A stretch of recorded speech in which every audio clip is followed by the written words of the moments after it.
Hello and welcome to the Vibe of the 3 and 5 podcast. I'm Cam. And I'm Emily. And today we're going to be doing a review of the Syracuse versus Notre Dame game. Syracuse won. Final score was 62-61. Syracuse now has a 4-4 record and is number one in the ACC. Yeah, player of the game for this game is Jesse Edwards. He played all 40 minutes, so he played the whole game, which is really good. He had 14 rebounds, 1 assist, 22 points, and he had 0 fouls. So coming off the last 2 games, he fouled out. So it was really a big improvement to see him not commit any fouls this game.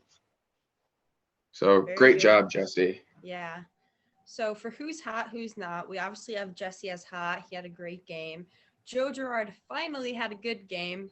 It's about time. He played 37 minutes. He had 5 rebounds, 1 assist, and 20 points. So I'm glad Joe, had a good scoring game. It's about time. Mm-hmm. The one thing, though, is that he almost fouled out. He had 4 fouls this game, which crazy. Like Joe had 4 fouls and Jesse had none, so it's kind of like a role reversal. Yeah. Going into the not section, we have Chris Bell. He had 2 points, 2 rebounds. He only played 10 minutes. I don't know if something's up or Boeheim's not liking what he's seeing from him and he's rather going to John Boljak. But yeah, Chris Bell only 10 minutes played. Another player that was not doing so was Benny Williams. 2 points, 1 assist in 22 minutes. So he's good out there for defense and for length and everything, but he's not scoring the ball. And Boeheim's seeing that, and he's playing people like Justin Taylor more. Yeah. As he The should. mediocre performances, so not hot, but not terrible, not cold. Judah Mintz, he should have scored more than 9 points. He played 38 minutes, so he was only out of the game for 2 minutes. 2 rebounds, 2 assists, and he had 3 fouls. So really the guards had foul trouble this game. Joe with 4, Judah with 3. And Judah ended up making the game-winning shot. Um, Mediocre performance from Justin Taylor, 5 points, 4 rebounds, 1 assist in 30 minutes. I like that he's getting more playing time, and yeah, 5 points is not that bad, but I'd like to see a little more, maybe 8 points. Mm-hmm. You're playing in 30 minutes. I mean, you're a freshman, but you're playing 30 minutes a game. Yeah, I agree. Now, a couple observations from the game. I wondered why Symir Torrance was only playing. He only played 4 minutes. I understand, he's a sub in for like Joe and Judah, and obviously Joe had a great game. So coach, kept Joe in, and I would have too, which was a good call. But I would have thought maybe he'd be subbed in more for Jesse or maybe Benny or something.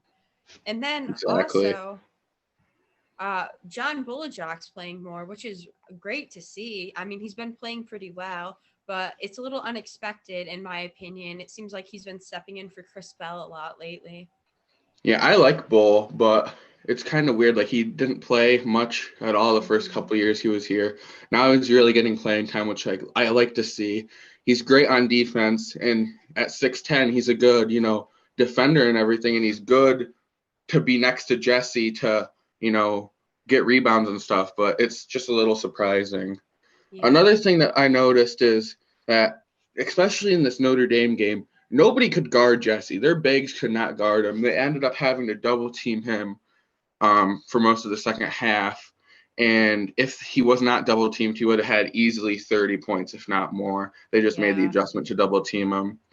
Like I said before, guards were in foul trouble. No bigs were in foul trouble. The only players that had fouls were Justin Taylor, Joe Girard, and Judah Mintz.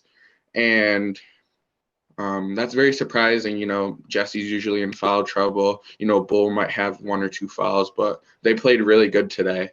Another thing I noticed, where is Monir Hema? Why is he not playing? I understand Jesse played 40 minutes and everything, but I'd like to see Monir Hema out there, even if, John Bull is subbed out for a couple of minutes, put Hema in, even at the power forward. It'd be great. He'd be great next to Jesse.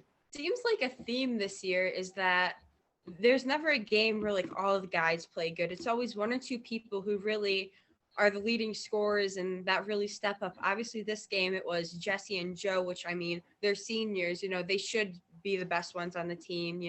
Being big contributors. But I'd like to see a game where Jesse, Joe, Judah, and Benny do good. It'd be really interesting to see the potential for the team, you know, if more than one or two players had a good game the same game. Right. It's like if Joe is hot, Judah's off, or if Judah's hot, Uh-huh. Joe's off. It's nobody ever has like a consistent night. Like Jesse's consistent the whole year, Mm-hmm. but Joe and Judah, if one is good, the other one is playing not so well. Yeah. Seems like so far, really, Jesse's been the only one who has consistently been good. Another thing that is noticed is that Syracuse has not offered or looked into any prospects in the 2023-2024 class, so next year's class, like the recruiting class coming in for next year's team. Obviously, we're losing Jesse Edwards and Joe Girard and possibly Symir Torrance, and because he's a senior as well, and also other guys like transferring, like other guys like Chris Bell or Quadir Copeland or Judah Mintz could transfer because they're not winning or they're not playing a lot. So they really need to get on the recruiting. Mm-hmm. All the Orange is really worried about at this point is recruiting Kyan Anthony, who is Carmelo Anthony's son. I mean, obviously we want him here, but he won't be in college until the 2025-2026 season. So we have a long time to wait for Kyan, but we want him here, but we need to focus on more of the present and not a couple of years from now. If we want to win, we need to focus on now. Absolutely. Another thing is that Notre Dame has prospect J.J. Starling, who is a freshman this year, who is actually a Baldwinsville, New York native, so 315 native. You know, he could have came to Syracuse, 5-star recruit, 22nd in the class, like a really, really big prospect that Notre Dame landed.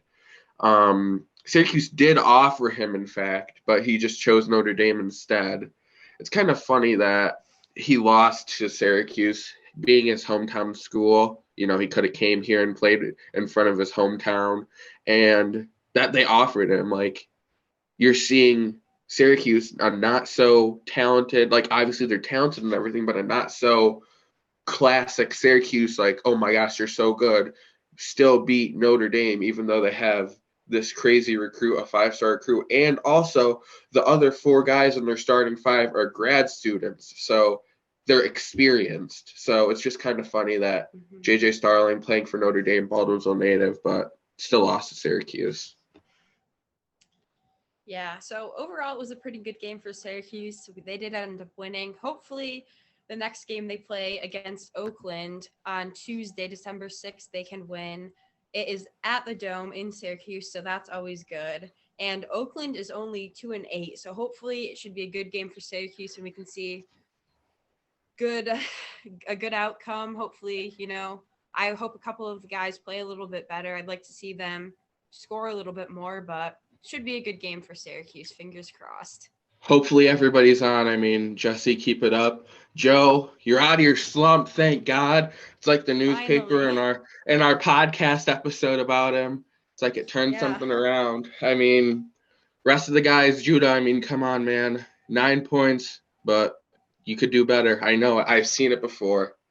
Absolutely. Yeah, let's get this win against Oakland. I mean, 2-8. If we don't win, what is the issue? If we don't win, there is a serious issue if we don't win. Yeah, I agree. Other than that, if you guys like this episode, make sure to leave a like. If you have any suggestions, leave them in the comment section or email us. That will be also in the description. Check out all of our social medias, which will be in the description as well. Don't forget to subscribe. And other than that, we're out.